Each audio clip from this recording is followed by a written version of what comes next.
let's just keep doing what we did before. For now. Was that your new AT&T phone? Don't move. Now, naturally, you want to spin in your chair and you want to. Yeah, I want to stop doing that. Try to stay still. Yep. I like the way it's cropped right here. I want to just get you like 1 inch to your right. I mean, perfect.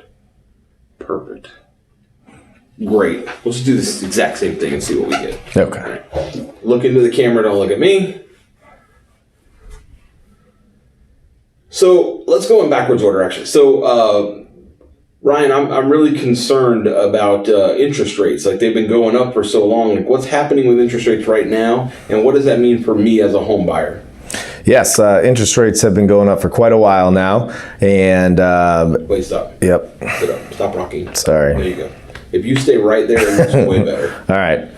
Interest rates have been going up for a while now. Houses are becoming a little less affordable for people. So they've been having to look in price ranges that they're not too happy with. So home buying had been slowing down quite a bit. But the interest rates are back down to levels almost a year ago in the 4.5 range, 4.375% interest rate range, which is pretty incredible.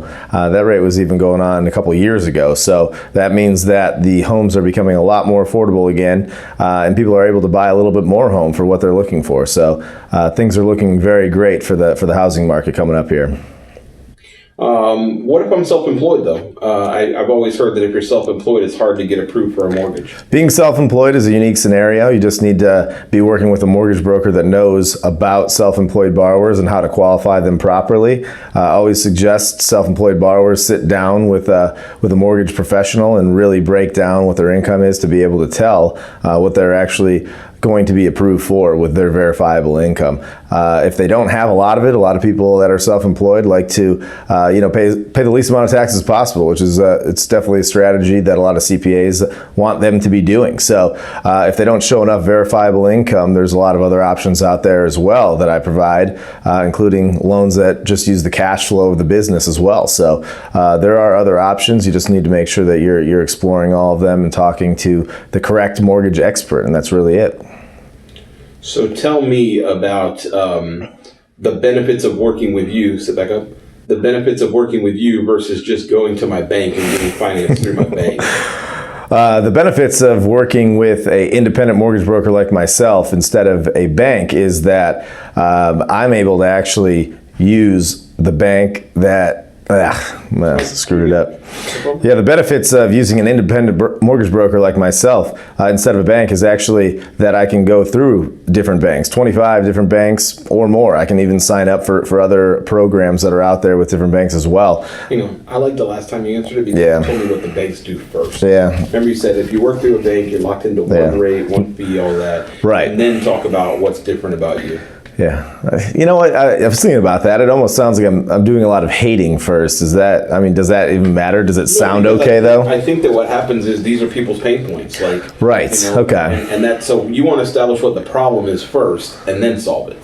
So the problem is if you work through a bank, I wouldn't beat up banks too bad, but I would just say, if you work through a bank, unfortunately, you're locked into one fixed rate that they have to offer you. The best deal that you're going to get is by going out and shopping around and seeing what multiple lenders are willing to offer. Right. And what you said last time that I loved was the most efficient way for you to do that is to work with an independent mortgage broker like myself. And then you could say, I've got, multiple lenders, multiple rates at my disposal, and I can do the legwork for you and find the best rate. Right.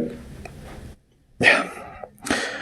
Right. So the advantage of going with an independent mortgage broker over a bank is that you're locked in with a bank to what their set interest rates and fees are. So those specific things occur, and then you have to go to multiple banks to get multiple quotes. So that is a time-consuming type activity. It takes at least an hour or two to get those type of quotes, if you're lucky to be able to do that through 3 or 4 different banks. So that it's generally a week-long process to get all those things. When you work with an independent mortgage broker, that person, myself, would do all of that work for you.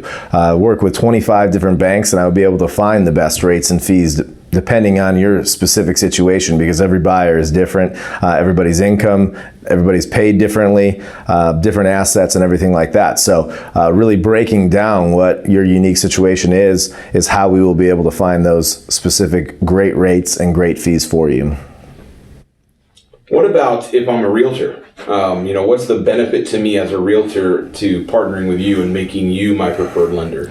Real estate agents, it would be very advantageous for them to be working with independent mortgage brokers as opposed to just a specific lender that works with just one set of programs. The reason being is it really expands their buyer's capability of getting approved through multiple different programs that are out there. So one bank may not like somebody's credit score, but another bank may, and that's something that I would be able to find out as an independent mortgage broker for that client. Otherwise, they'd be going potentially to just one bank, getting a decline and thinking that they're not eligible for a loan. In fact, that's not true. So what that does for the buyer, it helps them actually get approved for a loan, which helps the realtor close more deals.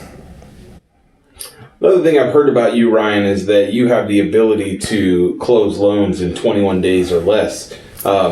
You talk a lot about the mortgage experience. How does getting from contract to close in 21 days or fewer make the mortgage experience a more palatable one for home buyers? Yes, a lot of people think that 30 days or less is what the closing time frame should be for a loan to close, for a purchase from contract to close. That's a decent number, but it's actually false. There are a lot of different programs out there that I provide specifically that will be 21 days or less closing, potentially even 15 days or less, depending on the lender that I'm able to use. What that does for you in a multiple offer situation, it helps you actually get the deal. It helps your client actually get approved, and as a buyer, you get chosen over other buyers as a result of a faster close time in most cases, because that is something that's pretty desirable for sellers. They want to make sure that you're approved quickly and that they are going to be ensured that their sale will go through and that they close quickly so that they can get their money and move on to their next home. I think that one was really good. I like that one.